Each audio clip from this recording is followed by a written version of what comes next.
Y esto es un tema que creo que te va a interesar a vos, Nati. A ver. A mí me interesaba lo de la pizza, creo que este tema a vos te va a interesar. Vamos a conocer un poco el otro lado, el lado B, los aspectos menos conocidos, si se quiere, sobre la microbiota intestinal. Qué lindo. Viste, yo sabía. Para eso vamos a hablar con el doctor Omar Tabaco, matrícula provincial número 8942, es médico pediatra y expresidente de la Sociedad Argentina de Pediatría. Doctor, buenas tardes, bienvenido a Duplex, ¿cómo va? Buenas tardes, un gusto y gracias por el llamado. No, por favor, buenas tardes. Qué placer y que alguien nos explique y nos cuente un poquito más sobre la microbiota intestinal, los intestinos llamados el segundo cerebro que manejan todo y que esto cada día se le descubren más cosas. ¿Puede ser así? Sí, vos sabés que en los últimos 15, 20 años ha aumentado notablemente el conocimiento de la microbiota, merced a, sobre todo la biología molecular, que nos ha permitido conocer qué gérmenes hay dentro del intestino. Son gérmenes aerobios, se llama, que viven sin oxígeno. Entonces, antes en cultivos no se podían identificar esos gérmenes, pero ahora, como decía, a partir de la biología molecular, los conocemos a partir de su ADN. Tenemos un DNI sin fotografía, digamos, pero sabemos que están ahí adentro. Y hoy se conoce la microbiota como la comunidad de microorganismos que habitan el intestino humano y que están constituidos por bacterias, virus, hongos, arqueas. Todo eso tenemos dentro del intestino ya desde el útero materno. Y se profundiza mucho desde el momento del nacimiento. Claro. Eso es la microbiota. Ahora, ¿qué pasa? Lo que también se ha ganado muchísimo conocimiento, qué importancia tiene en la salud del individuo tener una microbiota que llamamos saludable. Claro, cuando uno escucha microbios u hongos o bacterias saludables o beneficiosas para la salud, es como que se encienden también las alarmas.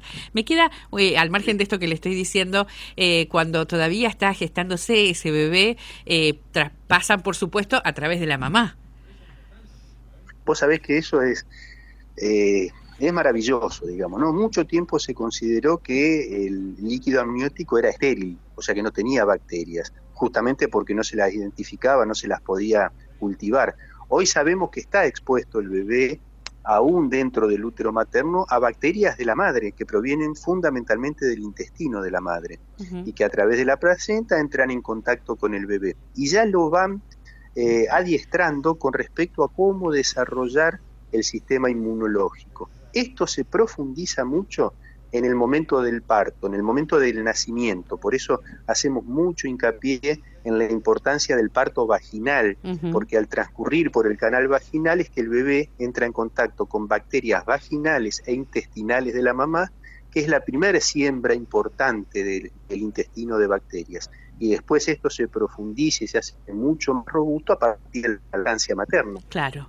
Que es, nuevamente le otorga bacterias, la leche de madre no es estéril, tiene bacterias de la mamá, y tiene el alimento ideal para esas bacterias que se llaman prebióticos, que son hidratos de carbono que alimentan selectivamente a las bacterias beneficiosas para la salud, y eso hace que se siembre todo el intestino de esas bacterias en los primeros momentos de la vida. Estoy asombrada porque mire lo que le voy a decir, o mirá lo que te voy a decir. Cuando nacen vamos a hablar de animalitos. ¿Quién no ha tenido perritos en su casa y que dicen hay que desparasitarlos? Yo digo, ¿cómo puede ser desparasitar un perrito que tiene poquitos días, que uno lo desparasita y salen un montón de, que yo lo asimilo a como si dijera fideos del cuerpo, y más de un perrito si la madre es callejera, y me dijeron una vez, no, esto se traspasa de la madre hacia los cachorritos. Bueno, somos parte de esa naturaleza. ¿Cómo no nos creíamos que estábamos tan aparte de eso? No, mira, ellos estuvieron, las bacterias, muchísimos millones de años antes que el ser humano en la Tierra. Y realmente nos vienen cuidando y custodiando hace millones de años. O sea, lo que pasa es que uno tiene en mente el concepto patológico de las bacterias en términos de infecciones.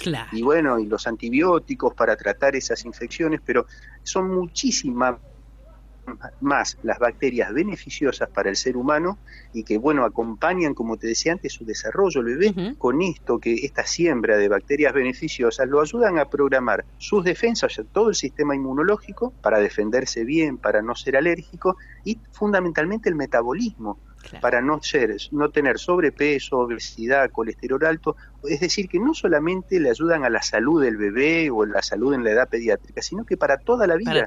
Están dando una impresión de cómo tiene que desarrollarse el sistema inmunológico y el metabolismo. Tal cual. Vos sabés que muchos años, mirá, y después, muchos años sabíamos epidemiológicamente que los bebés que se alimentaban con teta, o sea, con lactancia materna, tenían menos chances de tener de adultos enfermedades cardiovasculares, colesterol alto, sobrepeso.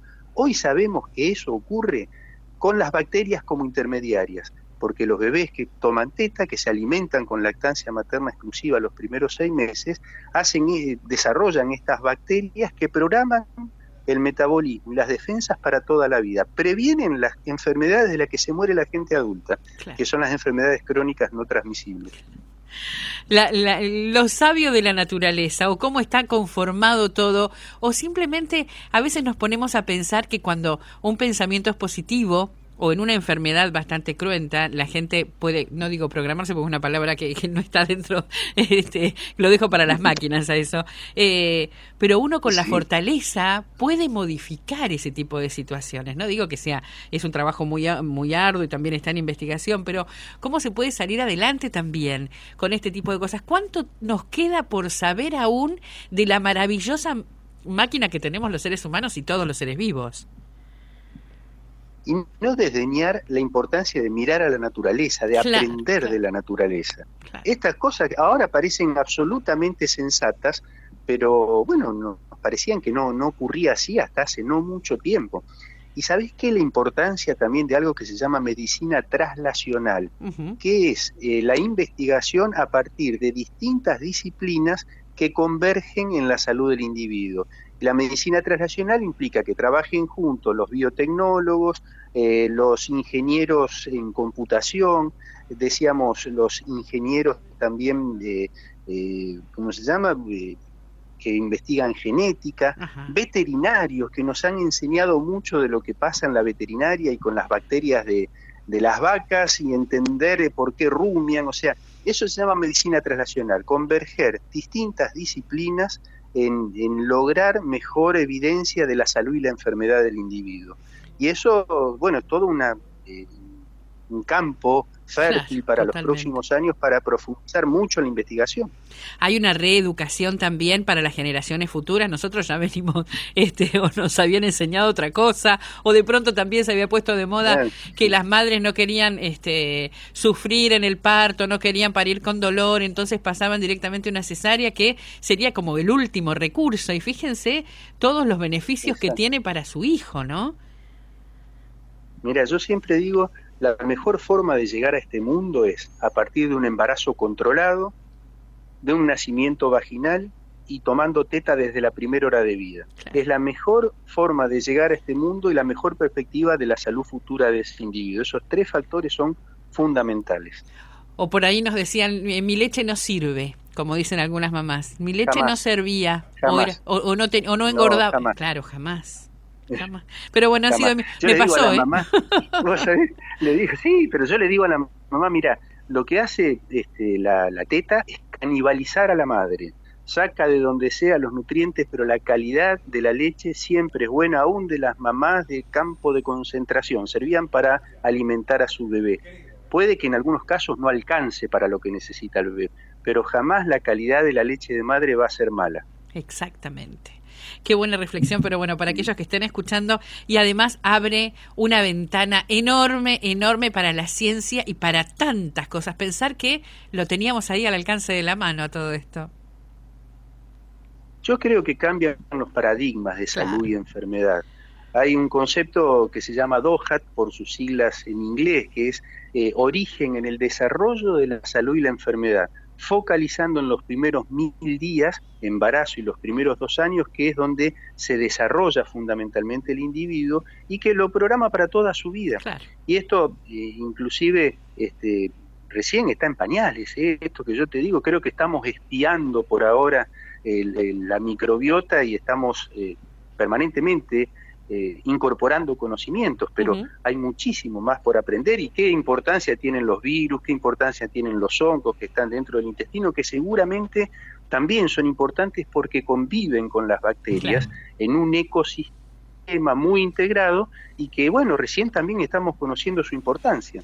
Es así. Ay, doctor, mil gracias por abrirnos la cabeza un poco más y ser tan específico con estas cosas, porque obviamente desde la alimentación y de todo lo que tenemos nos vamos a cuidar todos, y ni hablar de lo que tiene que ver con las generaciones futuras. Muchísimas gracias. Seguramente. No, al contrario, gracias a ustedes. Buenas tardes. Buenas tardes, hasta la próxima. Hasta ahí entonces la palabra del doctor Omar Tabaco, matrícula provincial número 8942, es médico pediatra y expresidente de la Sociedad Argentina de Pediatría, hablando sobre los aspectos poco conocidos de la microbiota intestinal.